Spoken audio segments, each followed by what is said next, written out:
जादुई तोता। एक छोटे से गांव में एक गरीब परिवार रहता था।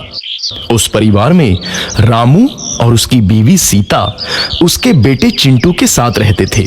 उसी गांव में एक तोता भी रहता था। उसका नाम था रघु। वो किस्मत का धनी था।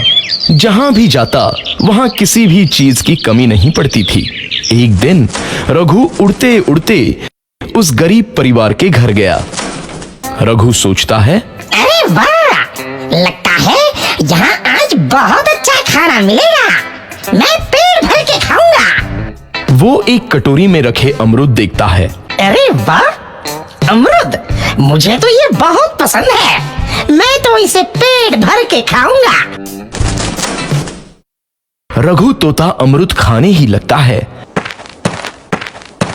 तभी सीता रघु को अमरूद खाते देखती है तो गुस्सा हो जाती है और उसे वहां से भगा देती है। भाग यहाँ से, न जाने कहां से आ जाते हैं। मैं तो परेशान हो गई हूं इनसे। सीता के भगाने के बाद रघु चुपचाप से एक कोने में रहता है। धीरे धीरे उस परिवार की बरकत होने लगती है। एक दिन रामू और सीता खाना खाते वक्त बातें करते हैं। आजकल हमारी बहुत तरक्की हो रही है, काम भी अच्छा चल रहा है। रामू कहता है। इस पर सीता कहती है, सच कहा, भगवान हमेशा ऐसे ही हम पर मेहरबान रहे। बेटा चिंटू भी कहता है, पिताजी, मुझे खिलौना लेके दो ना, मेरे सभी दोस्तों के पास है। रामू कहता है, ठीक है, जरूर लाऊंगा। सीता कहती है, कितने खुश है सब, मेरे परिवार को किसी की नजर ना लगे। एक तरफ ऐसी बातें होती हैं तो दूसरी तरफ रसोई में रघु तोता भी अमरूद खाते रहता है। मजा आया, अमरूद खाया, मजा आया, अमरूद खाया, मजा आया। तभी सीता रसोई में आती है और रघु तोते को अमरूद खाते देख बहुत गुस्सा होती है। सीता रघु को बाहर निकालने के लिए पिंजरे में अमरूद रखती है। रघु जब अमरूद खाने लगता है तो पिंजरे का दरवाजा बंद हो जाता है और वो उसमें फंस जाता है।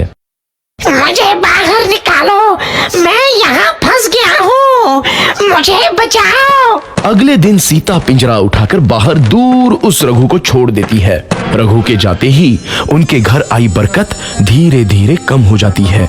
उन्हें बहुत घाटा होता है। सीता कहती है, ये क्या हो रहा है, अचानक इतना कैसे बदल गया? अभी तक तो सब कुछ अच्छा चल रहा था। रामू कहता है, लगता है भगवान हम पर रूठ गए हैं। चिंटू भी कहता है, लगता है अब मुझे खिलौने भी नहीं मिलेंगे। और वो रोने लगता है और बाहर चला जाता है। कुछ दिन बाद रघु तोता फिर से उस घर में आता है। वापस आया, मैं वापस आया, अब मैं जमकर अमरूद खाऊंगा। रघु सीधा रसोई घर में चला जाता है और अमरूद खाने लगता है। कुछ देर बाद सीता रसोई में आती है और रघु को देख कहती है, एक तो घर में पहले से इतनी दिक्कत चल रही है और ऊपर से ये तोता मुझे और परेशान कर रहा है। सीता रघु को वहां से भगा देती है। रघु उड़कर किसी कोने में छुप जाता है। कुछ दिन बाद धीरे धीरे उस घर की बरकत वापस आने लगती है। काम भी अच्छे से चलने लगता है। एक रात जब रघु तोता अमरूद खाने जाता है तो पिंजरे में फंस जाता है। ये लोग आखिर चाहते क्या हैं? एक तोते को शांति से अमरूद खाने क्यों नहीं देते? मैं कौन सा चोरी कर रहा हूँ, बस अमरूद ही तो खा रहा हूँ। तभी रामू वहां आता है और पिंजरे में रघु तोते को देख उसे बाहर छोड़ देता है। ये तोता भी कितना जिद्दी है, बार बार वापस आ जाता है। जैसे ही रामू रघु को छोड़ देता है, अगले दिन से फिर से उनके घर की बरकत जाने लगती है। काम में घाटा होता है। किसी को समझ नहीं आ रहा था कि ऐसा क्यों हो रहा है। रघु तोता घर आता है तो अचानक बरकत आती है और जब रघु तोता को बाहर निकालते हैं तो बरकत चली जाती है। एक दिन सीता रघु तोते के घर आने और बाहर जाने की स्थिति पर नजर रखती है। ये तोता जब भी घर आता है तो घर में बरकत आती है और जैसे ही ये घर से बाहर जाता है तो उसी के साथ बरकत भी चली जाती है। कहीं ये जादुई तोता तो नहीं है? अगली बार जब ये तोता घर आएगा तो मैं इसे कहीं नहीं जाने दूंगी। सीता रघु का बहुत इंतजार करती है लेकिन रघु तोता दोबारा उस घर में कभी नहीं आता।